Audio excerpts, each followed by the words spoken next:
예. 보건복지부는 국가가 각종 질병과 재난으로부터 국민의 삶을 건강하고 안전하게 지키겠다는 비전을 제시하며 2018 올해 업무 계획을 발표했습니다. 국민의 삶을 묻는 건강 증진을 위한 약속. 보건복지부 김강립 기획조정실장에게 들어보겠습니다. 안녕하십니까? 네, 안녕하십니까? 네. 자, 실장님, 지금 이제 업무 보고가 각 부처별로 한창입니다. 국민소득 3만 불 시대에 걸맞은 정책을 이제 각 부처별로 내놓고 있는데 보건복지부도 내놨습니다. 네. 2018년 종합 계획인데요. 선진형 복지국가 구축입니다. 먼저 업무 보고 핵심부터 말씀해 주시죠. 네, 저희 보건복지부는 지난 18일과 23일 두 번에 걸쳐서 소득주도 성장과 삶의 질 향상 그리고 국민 건강이라는 이제 두 가지 주제를 가지고 올해의 업무 보고를 진행을 했습니다. 제목만 들으셔도 알겠지만 두 주제가 모두 국민 생활과 아주 직결이 되고 국민들의 관심도 높을 뿐더러 아마 이번 정부가 특히 중점적으로 추진하는 핵심 정책 과제들을 담고 있다라고 말씀을 드리고 싶습니다. 주요한 정책 과제들은 좀 더 말씀드릴 기회가 있겠습니다만 이번 업무 보고를 통해서 좀 두 가지 특징적인 좀 면을 먼저 말씀을 드린다면 우선은 사회복지에 있어서 지금까지의 복지 모형을 조금 더 큰 방향의 전환을 이루고자 한다라는 점입니다. 하나는 소위 이 커뮤니티 케어, 지역사회 중심의 복지 체계로 전환을 하겠다라는 그러한 정책 목표를 이번에 발표를 하였습니다. 커뮤니티 케어는 우리 사회의 좀 취약계층인 노인이나 장애인, 그리고 보호자가 없는 아동들을 지금까지는 주로 시설 중심으로 이렇게 좀 보호를 했었다면 앞으로는 이런 분들이 이런 시설에서 좀 극단적으로 얘기하면 격리되어서 아주 획일적인 서비스를 받음으로써 본인들이 욕구를 충분히 실현시킬 수도 없고 또 그리고 이 사회와 더불어서 살아가지 못하고 어찌 보면 충분한 인권에 보장이 안 되는 이런 한계가 있었는데요. 네, 예. 실장님 말씀 중에 죄송합니다. 저희가 지금 브리핑이 있는데요. 청와대로 한번 연결해 보겠습니다. 오늘 오후 2시부터 3시 40분까지 본관 충무실에서 청년 일자리 점검 회의를 주재하고 청년 고용 현황 및 구조적인 애로 요인, 향후 청년 일자리 정책 방향 등에 대해 종합 점검했습니다. 오늘 회의에서는 이용섭 일자리위원회 부위원장이 청년 일자리 정책 추진 현황, 서울대 조영태 교수가 인구로 읽는 청년 일자리, 백유식 한국노동연구원장이 청년 일자리 현황과 정책 과제 평가, 부경대 류장수 교수가 청년 일자리 정책 제언을 주제로 발표하였고 청년, 중소기업, 학계 및 국회, 정부 관계자 등이 청년 고용 상황과 정책 방향에 대해 심도 깊은 토론을 진행하였습니다. 이용섭 부위원장은 문재인 정부 출범 후 11조 원 규모의 일자리 추경을 통해 청년 추가 고용 장려금 도입, 청년 내일 채용 공제 확대 등을 시행했고 81만 개 공공 일자리 창출의 본격 착수, 예산, 세제, 조달 등 국정 운영 체계를 일자리 중심으로 개편, 2018년 재정지원 일자리 사업을 2조 2천억 원으로 확대 편성하는 등 공공부문의 마중물 역할을 강화해 왔다고 설명했습니다. 아울러 2020년까지 공공부문 비정규직 20만 5천 명을 정규직 전환하기로 하고 그중 6만 9천 명을 작년 말까지 전환 결정하였으며 블라인드 채용의 전체 공공기관 시행 및 공공기관 채용비리 근절을 위한 제도 개선을 통해 청년들이 실력으로 승부할 수 있는 절차상 공공성을 확보하는 데에도 많은 노력을 기울여 왔다고 평가하였습니다.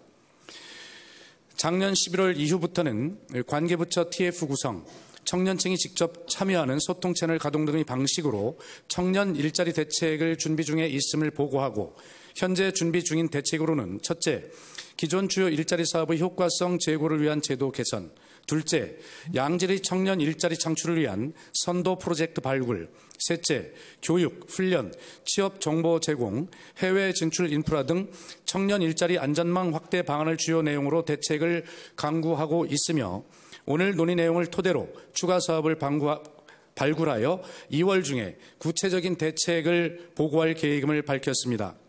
조영태 교수는 그간 청년 구직 인구의 누적과 함께 향후 4년간 25세에서 29세 청년 인구가 증가함에 따라 2018년부터 사이가 양적인 인구 구조상 가장 어려운 설상가상의 시기라고 분석하였습니다. 또한 청년 인구의 질적 측면에서도 대졸자가 갈 만한 일자리는 연간 30만 개 정도가 생기는 반면 대졸자는 50만 명 규모로 지속됨에 따라 일자리 미스매치 현상이 심화되고 있음을 강조하였습니다. 청년 일자리 문제 해소를 위해 단기적으로는 공공형 일자리 창출, 해외 일자리 발굴, 청년 창업 지원 등이 필요하며 중기적으로는 대학 진학 연령 및 대입 방법의 다원화를 통해 청년 일자리 미스매치의 원인을 제거하는 정책을 추진할 필요가 있다고 밝혔습니다. 한국노동연구원 백유식 원장은 지난 10년간 20여 회의 청년 고용 대책을 발표하고 추진하였으나 정책 대상 및 목표 중첩, 비효율적 예산 배분, 사업 간 연계 부족 등으로 인해 청년 일자리 문제가 근본적으로 해결되지 못하였음을 지적하였습니다. 이와 함께 독일, 일본의 경우 베이비붐 세대의 은퇴, 낮은 대중소기업 간 임금 격차, 노동시장 진입을 지원하는 교육훈련 체계, 내수 중심 경기 회복 등에 따라 청년 일자리 문제를 극복한 사례를 소개하였습니다. 향후 정책 방향으로는 일자리 창출 효과가 높은 산업과 정책에 대한 역량의 집중, 단계별, 유형별 맞춤형 대책 마련, 노동시장의 이중구조 개선이 필요하다는 점을 강조하였습니다. 류장수 교수는 청년과의 소통체널 구축 및 청년 일자리 사업의 정밀평가를 통한 재구조화 등 청년 일자리 대책 형성 과정의 내실화가 중요하다고 분석하고 지속가능한 일자리 창출을 위한 과제와 함께 현재 직면한 어려움이 매우 심각한 만큼 특단의 한시적 대책도 병행하여 마련할 필요가 있다고 강조하였습니다. 토론 참석자들 가운데 대학생 이재은 씨는 창업과 해외 취업을 위한 정책 지원도 중요하지만 창업과 해외 취업 전후를 대비한 청년 고용 서비스 점검이 필요하다는 점을 지적하였습니다. 청년 소사이어티 손한민 대표는 일자리 정책에 청년들의 목소리가 잘 담기지 않고 저출산, 4차 산업혁명, 주거 정책 등은 모두 청년이 주체이니 청년과의 소통을 더욱 강화해 달라는 주문을 하였습니다.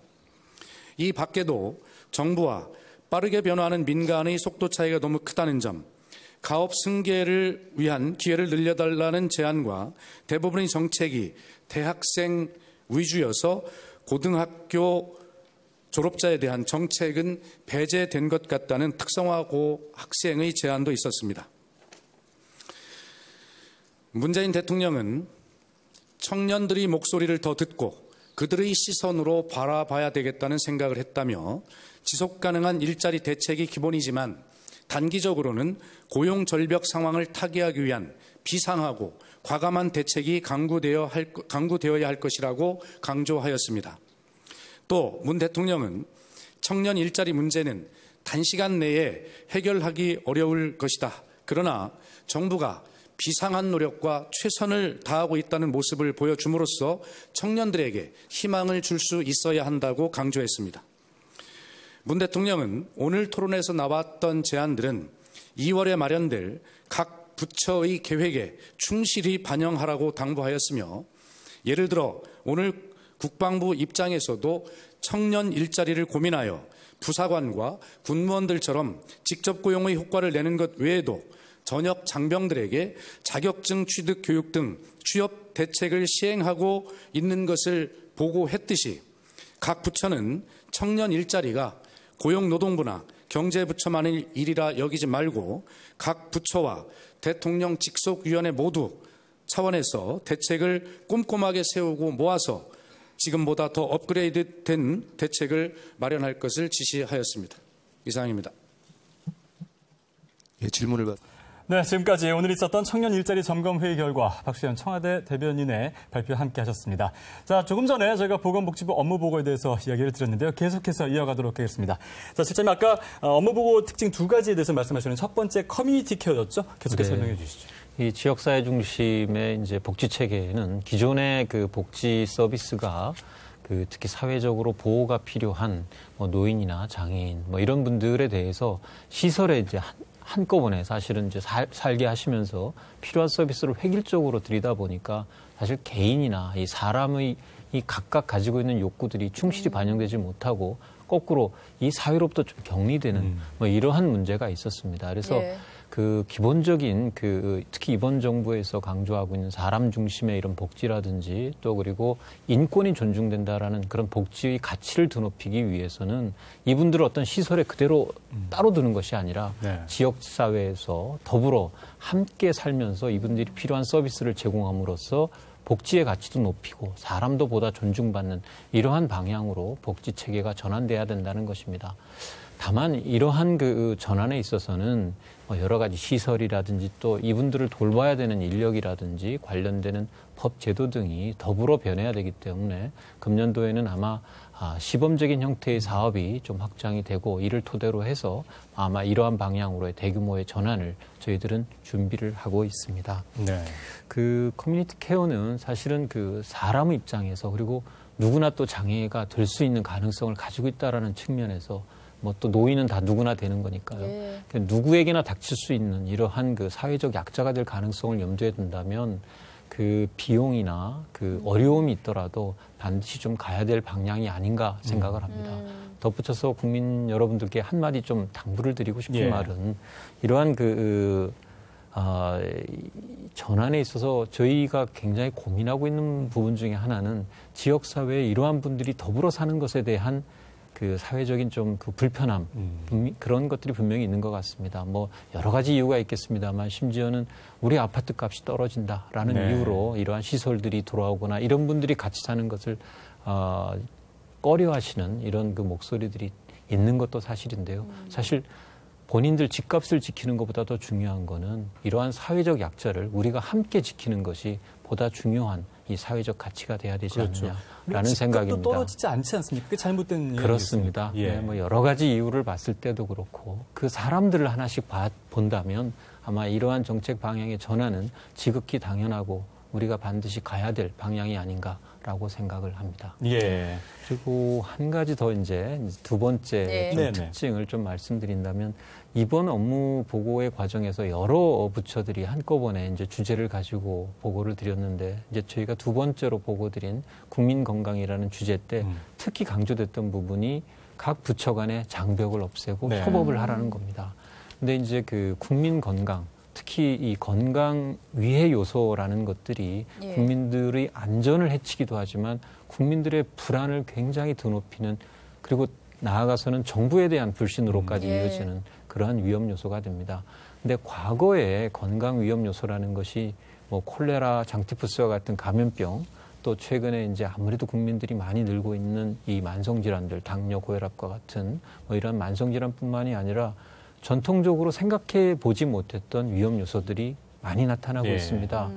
메르스 사태 때도 국민들이 경험을 했지만 중동 지역에서 나타난 감염병이 우리나라에서 이렇게 큰 사회적 위험이 될지에 대해서 국민들이 그렇게 인식을 못했었고 아마 정부로서도 충분한 대비가 좀 아쉬웠던 그런 사례가 있었다라고 봅니다.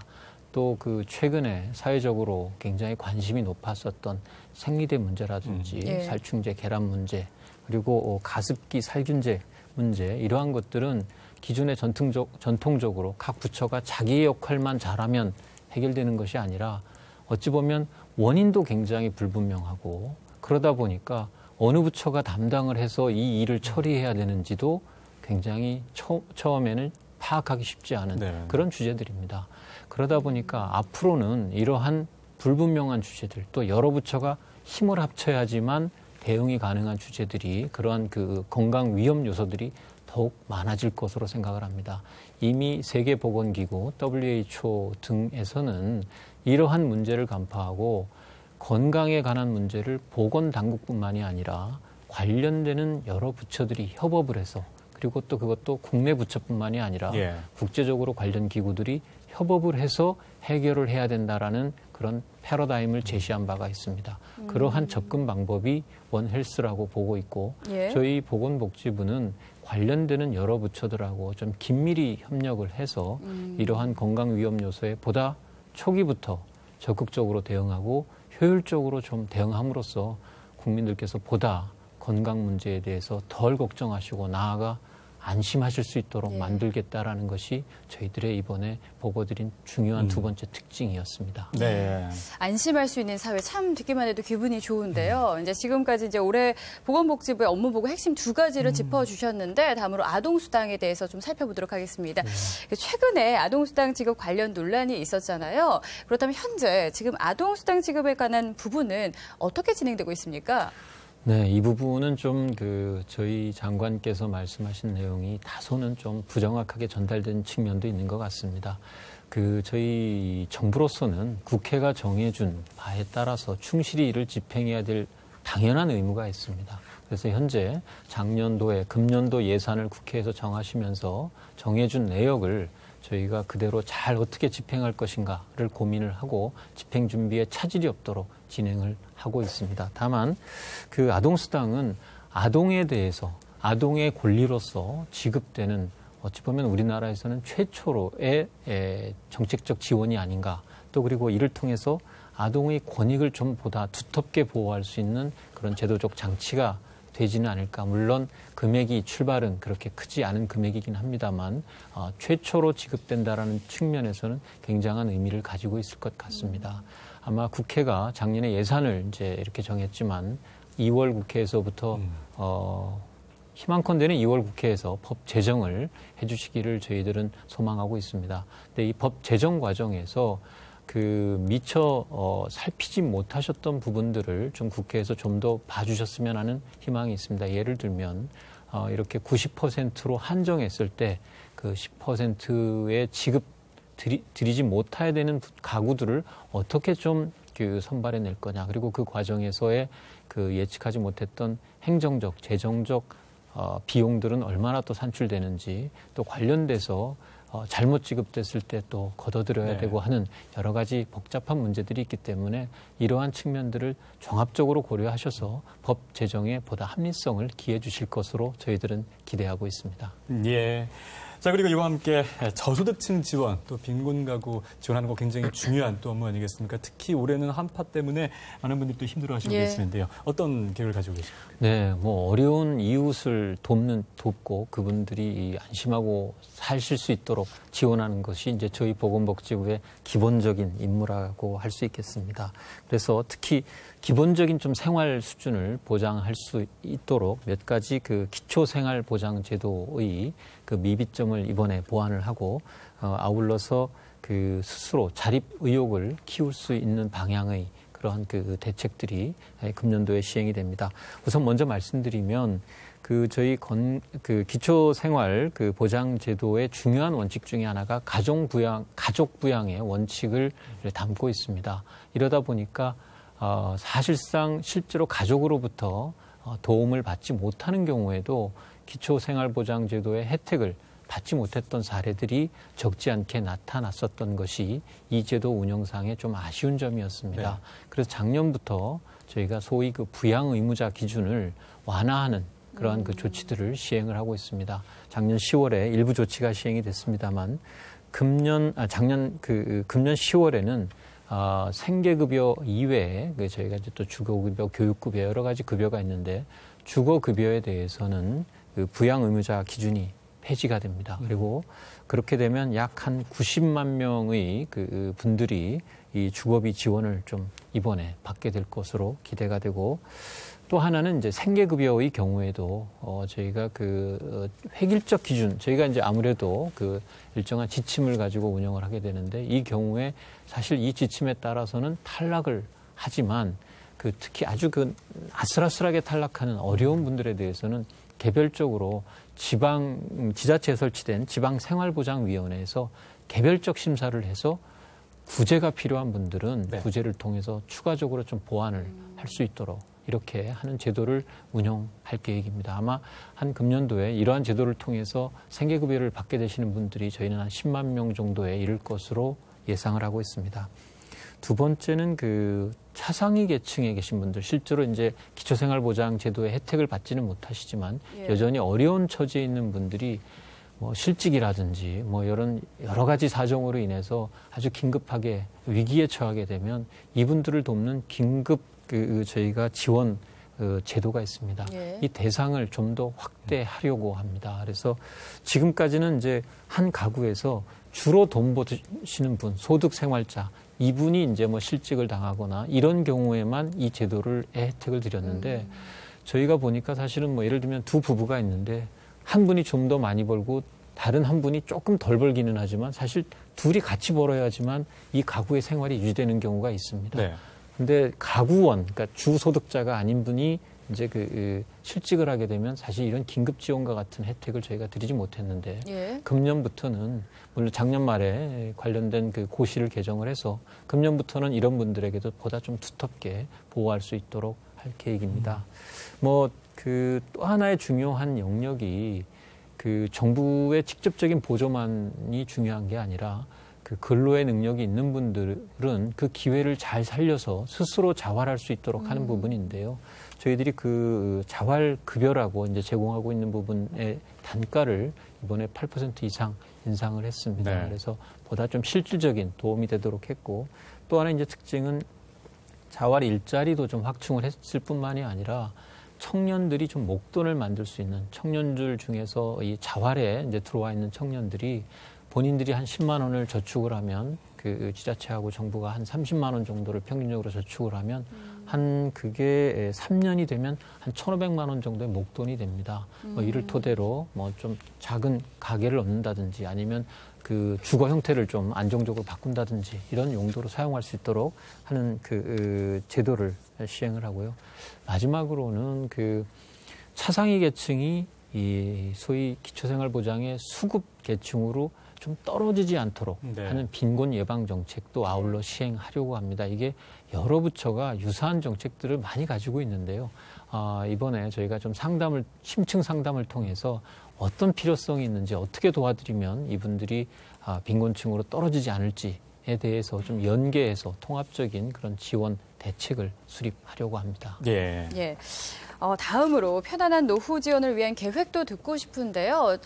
이제 우리나라 65세 이상 노인 인구가 700여만 명을 훌쩍 넘었다고 합니다. 이들을 위한 어떤 지원과 보장이 절실한데 어떤 계획을 갖고 계신가요? 네, 이제 700만 명이 넘으신 우리 어르신들은 사실 뭐 소득 3만 불 시대를 이끌어내신 예. 주역들이십니다. 그렇죠. 젊으셨을 때 본인들도 열심히 일하고 또 부모님 봉양하고 자식들 이렇게 키우느라 고생하셨는데 정작 본인들의 노후를 위한 소득 준비를 제대로 갖추지 못한 분들이 많습니다. 그래서 우리나라의 그 65세 이상 노인 중에 노인 빈곤층의 비율이 무려 46.5%입니다. 뭐 OECD 국가 중에서 가장 심각한 상황이고요. OECD 국가의 평균적인 노인 빈곤율이 12.5%니까 거의 4배에 육박할 만큼 굉장히 예. 심각한 상황입니다. 예. 그래서 우선 저희가 기초연금 제도라고 지금 매달 한 20만 6천 원 정도씩을 평균적으로 저희가 이제 드리고 있는 이 제도가 있는데 금년 9월부터는 이 금액을 25만 원으로 인상을 하고 2021년에는 30만 원까지 인상을 하게 됩니다. 그렇게 되면 지금 한 46.5%의 빈곤율이라고 말씀드렸는데 한 2%포인트 정도는 떨어뜨릴 수 있을지 않을까라고 저희들은 기대를 하고 있고요. 두 번째는 이 어르신들이 일하고자 하는 욕구가 또 뭐 젊은 사람들 못지않게 굉장히 많으십니다. 그래서 노인 일자리에 대한 부분도 저희가 좀 더 강화하려고 합니다. 그래서 뭐 금년도는 작년보다 한 4만 개 정도 늘려서 한 51만 개의 노인 일자리를 만들고 좀 민간에서도 좀 원활하게 어르신들을 좀 고용할 수 있는 이런 제도들을 활성화하려고 합니다. 네. 지금 이제 여러 가지 이제 지원 대책에 대해서 말씀해 주고 계신데, 자, 장애등급제 폐지도 한번 여쭤보겠습니다. 이제 내년 7월이죠. 장애등급제 폐지를 이제 앞두고 있는데, 이제 장애등급제 폐지로 이제 해당 장애인들이 또 다른 또 어떤 혜택을 받을 수 있지 않습니까? 어떤 것들이 있을까요? 장애등급제를 폐지하는 것은 뭐 저희로 봐서는 굉장히 큰 숙제라고 생각을 합니다. 예. 왜냐하면 지금까지의 장애 판정 제도는 장애 종류별로 그리고 장애의 심각도 정도로 뭐 15개 종류에 따라서 이렇게 6등급으로 나눠서 하는데 사실 이러다 보니까 같은 장애인이라 그래 장애 등급이나 종류라 그래서 욕구가 같은 게 아니거든요. 네. 개인별로는 처한 환경이라든지 또 장애의 종류에 따라서 굉장히 다른 욕구를 가지고 있는데 이거는 받는 사람 중심이 아니라 이제 제공하는 저희 이 행정부나 뭐 우리 지자체가 줄 수 있는 게 뭐냐에 따라서 사실은 그동안 혜택이 주어졌다면 예. 이 전환으로 인해서 그 가장 근본적인 변화는 장애인과 그 가구가 가지고 있는 가정이 가지고 있는 욕구를 판단을 하고 그에 따라서 맞춤형 서비스를 제공하게 된다라는 것이 굉장히 근본적인 변화고 뭐 이를 위해서는 적지 않은 사전적인 준비가 필요합니다. 현재 전문가분들과 또 그리고 장애계하고 긴밀하게 협의하고 있습니다. 뭐 제가 말씀드린 효과가 나타날 수 있도록 최선을 다하려고 합니다. 예. 예. 한편 이른바 문재인 케어, 이 건강보험 보장성 강화 대책에 대해서도 국민적 관심이 높습니다. 이에 대해서도 소개 부탁드립니다. 우리나라의 건강보험에 대한 국제적인 평가가 매우 좋습니다. 예. 그렇죠. 뭐 비교적 낮은 보험료로 접근성이나 그리고 그 질적 수준도 굉장히 높다라고 하는데 가장 큰 불만은 그 정작 크게 아프고 정말 진료비가 많이 들어갈 때 그 보장성, 소위 내가 부담해야 되는 금액이 너무 크다라는 게 그동안의 문제였습니다. 저희들이 그 전체 의료비 중에 건강보험이 책임지고 있는 그 비율을 보장률이라고 하는데 현재 63% 선에서 계속 답보하고 있습니다. 그래서 이번에 이제 이 보장성을 좀 올리고자 하는 것은 그 의학적으로 필요한 그러한 그 경우에도 재정적인 이유로 급여를 못 해드리는 소위 건강보험이 커버해드리고 있지 못하는 이런 부분들이 너무 많았기 때문에 이러한 부분들에 대해서 가급적 소위 비급여를 줄이고 급여의 항목을 넓혀가자 하는 겁니다. 그래서 현재 뭐 3천여 개가 넘는 비급여 항목이 등록되어 있고 또 급여라고 하더라도 횟수나 그 어떤 경우가 제한되는 이러한 경우도 있습니다. 그래서 이러한 부분부터 합리적으로 그리고 필요성이 높은 부분부터 급여로 전환하려고 합니다. 그렇게 되면 아마 이번 정부 말에 저희가 목표하는 거는 현재 63%의 보장률을 한 70%까지 끌어올리는 것이 저희들의 목표입니다. 다만 뭐 이를 위해서는 국민들도 이해해 주시고 여러 가지 또 지원도 해 주셔야 됩니다만 무엇보다도 실제 의료 서비스를 국민들에게 제공하는 의료계의 이해와 또 협력 그리고 그분들이 같이 손을 맞잡아 줘야지만 이것이 성공적으로 정착될 수 있으리라고 봅니다. 뭐 의료계하고 정부 간에 여러 가지 좀 그 아직은 충분한 소통이 이루어지고 있지 못한 측면이 있다라고 정부도 보고 있습니다. 뭐 이번 기회에 이를 통해서 이 보장성 강화뿐만이 아니라 의료계와 정부 간의 신뢰도 높이고 보다 협력해서 국민들을 잘 치료하고 섬길 수 있는 그런 좀 전기가 마련될 수 있기를 바랍니다. 다만 뭐 이 경우에서 의료계의 걱정도 그렇고 정부의 걱정도 그렇고 그렇게 급여화되는 건 좋은데 과연 그 재원을 잘 조달해낼 수 있을 것이냐 하는 의문을 가지고 계신데요. 저희로 봐서는 그 건강보험이 정부 지원금도 좀 높이고 정부도 더 많이 부담을 하고 또 그리고 다행히 지금은 건강보험이 한 21조 원의 적립금을 가지고 있습니다. 이러한 그 자금을 바탕으로 좀 여유를 갖고 또 다만 국민들께서도 저희들이 이 지난 한 10년간 3%대의 3.2% 정도의 보험료 인상이 있었는데요. 이 정도의 부담은 추가로 좀 하시면서 보다 좀 나은 형태의 건강보험이 되도록 노력할 계획입니다. 네. 실장님 말씀 듣다가 벌써 마지막 질문 드려야 될 때가 됐습니다. 지난 이제 해였죠. 이대 목동병원에서 정말 안타까운 사건이 발생했습니다. 신생아가 이제 감염병에 의해서 이렇게 목숨을 잃은 정말 너무나 안타까운 사건이었는데 이 사건에 대해서 국민적인 관심이 굉장히 높습니다. 앞으로 어떤 부분들에 대해서 개선이 될지 말씀해 주시죠. 네. 먼저 뭐 매우 안타까운 일이라고 생각을 합니다.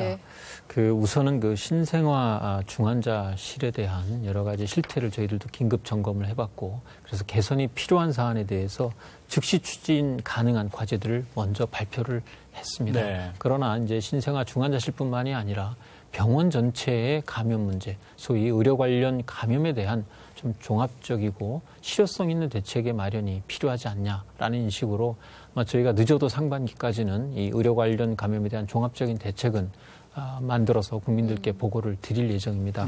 이번에 발표된 그 신생아 중환자실의 개선 대책의 큰 특징은 우선은 첫 번째로 이렇게 원인이 불분명한 그 여러 명이 한꺼번에 사망하는 사고에 대해서는 그 보고 체계를 좀 개선하려고 합니다. 네. 이번의 경우에는 바로 경찰로 이렇게 그 신고가 되다 보니까 직접 보건당국이 초기부터 그 원인 규명이나 이런 과정에 참여하지 못했던 이런 문제들이 있었습니다. 그래서 예. 앞으로는 그 저희들이 이런 그 사고가 생기면 신고로 의무화할 뿐만이 아니라 경찰청이나 저희 그 보건복지부 또 질병관리본부가 서로 유기적으로 연계해서 초기부터 원인을 파악하고 대책을 강구해 나가는 이런 방식으로 보고체계를 개선했고, 두 번째는 신생아 중환자실의 감염 관리를 좀 개선하고자 했습니다. 지금까지 저희가 의료 감염 감시 체계라는 게 있었는데 네. 그동안은 이제 소아나 중환자실, 청소년 중환자실은 좀 제외되어 있었는데요. 이번에 포함을 시켰을 뿐만이 아니라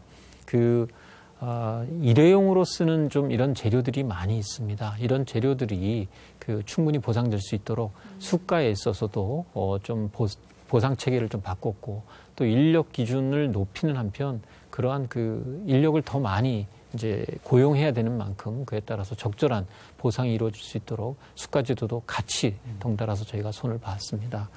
마지막으로 이제 의료기관 평가와 같은 이런 제도들이 있는데요. 이것들이 좀 실효성 있고 신뢰를 좀 국민들께 받을 수 있도록 적정하게 그 기준을 변경했을 뿐만이 아니라 좀 의심이 가는 사례가 보고가 되면 평가를 하는 주기 중간에라도 현장에 네. 나가서 좀 점검을 하는 이런 제도를 도입하도록 이렇게 하겠습니다.